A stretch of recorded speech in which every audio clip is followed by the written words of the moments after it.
दोस्तों आज बहुत गुड न्यूज़ निकल कर आई है। गुड न्यूज़ ये है कि अब सऊदी अरब, इराक, संयुक्त अरब अमीरात, इन देशों से भारत कच्चे तेल को इंपोर्ट करता था, यानी इनसे तेल खरीदता था। अब इन देशों पर भारत ज़्यादा निर्भर नहीं रहेगा। यूं कहें कि भारत को अब कच्चे तेल के भंडार अपने देश में ही मिल गए हैं और इससे भारत इन देशों पर ज़्यादा निर्भर नहीं होगा। अब सबसे पहले बात करते हैं कि किन स्टेट में भारत के कच्चे तेल के भंडार हैं। सबसे पहले आता है असम, गुजरात, महाराष्ट्र, आंध्र प्रदेश, राजस्थान, तमिलनाडु, नागालैंड। इन स्टेटों में कच्चे तेल के भारत को भंडार मिल चुके हैं, लेकिन अब जो खबर आई है उसने मिडिल ईस्ट कंट्री के लिए मुसीबत पैदा कर दी। यानी ये कहें कि भारत को अब एक अच्छी राहत भरी खबर मिली है। ये खबर यह है कि भारत अब अपने ही देश में कच्चे तेल के भंडार से तेल निकालकर अपने देश में ही बेचेगा, जिससे प्रॉफिट भी ज्यादा होगा और लागत भी कम आएगी। इस आर्टिकल पर नजर डालिए। न्यूज़ 18 के आर्टिकल के मुताबिक यूपी के बदायूं शहर में तेल के कच्चे भंडार मिलने पर रिसर्च की जा रही है। बदायूं में अल्फाजू इंडिया कंपनी ने कच्चे तेल की खोज शुरू की है। कंपनी साइंटिस्ट तरीके से तेल की खोज कर रही है और कुछ एरिया पर डीजल, पेट्रोल की रिसर्च भी की गई है। रेफरेंस के लिए अब ये दूसरा आर्टिकल देखिए। ये आर्टिकल है अमर उजाला का। जिले में एक बार फिर से कच्चे तेल की संभावनाओं की अटकलें लगनी शुरू हो गई हैं। इसके लिए अल्फाजू इंडिया कंपनी के अधिकारी कई दिनों से जिले के अलग अलग एरियाज में सर्वे करने के उद्देश्य से डेरा डाले हुए हैं।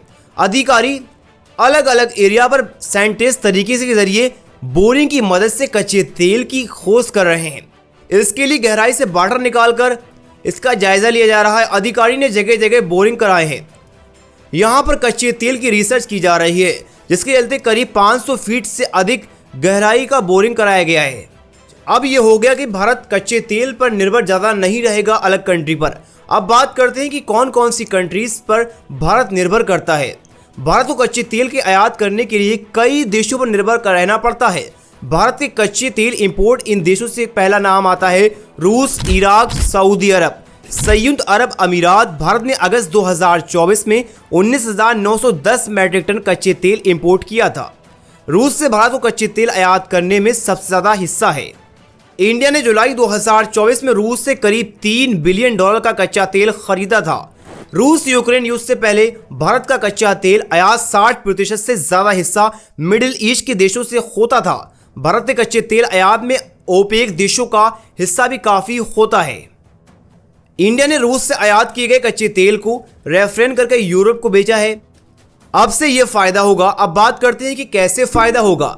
जैसे रूस, सऊदी अरब, संयुक्त अरब अमीरात, इराक, ये देश भारत को कच्चे तेल टाइम टू टाइम देते थे, लेकिन पैसा भी बढ़ाते रहते थे। यूँ कहें कि अपनी मनमानी कर रहे थे। अब जब इंडिया के कई सारे स्टेट में, यानी अब वेस्ट बंगाल, असम, उत्तर प्रदेश और कई जगहों पर कच्चे तेल के स्टोर मिले हैं, तब से मिडिल ईस्ट की एशियाई देश भारत को तेल इंपोर्ट करते हैं। अब उनके लिए ये खबर बहुत ही बुरी साबित हो रही है। काफ़ी सारी कंट्री अब भारत को कम दामों में तेल देने के लिए गुजारिश कर रहे हैं।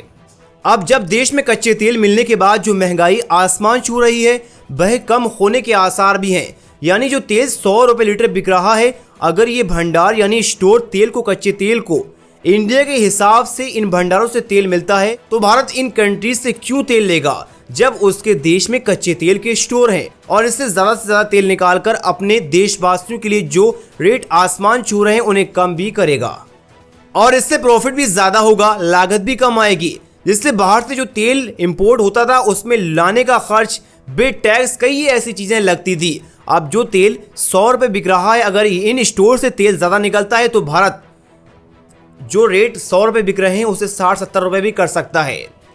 दोस्तों, इससे मिडिल ईस्ट की कंट्री जहाँ से इंडिया तेल इंपोर्ट करता था, उन देशों के लिए खबर बहुत बुरी है और इंडिया के लोगों के लिए खबर बहुत ही बढ़िया है। अगर हमारे देश में इन स्टोरों से ज़्यादा तेल निकाला जाता है और इनसे भरपूर मात्रा में अगर तेल ज़्यादा मिलता है, तो जो बाहर से तेल मंगाते थे उन्हें भारत क्यों मंगाएगा और अपने ही देश से ज़्यादा तेल निकालकर अपने देशवासियों को कम पैसों में देगा। आपकी क्या राय है कि इन स्टोर से कितना तेल निकल सकता है और क्या ये कामयाब होगा या नहीं? अपनी राय कमेंट में ज़रूर बताएं। मिलते हैं एक और ऐसे ही नए वीडियो के साथ। जब तक के लिए जय हिंद।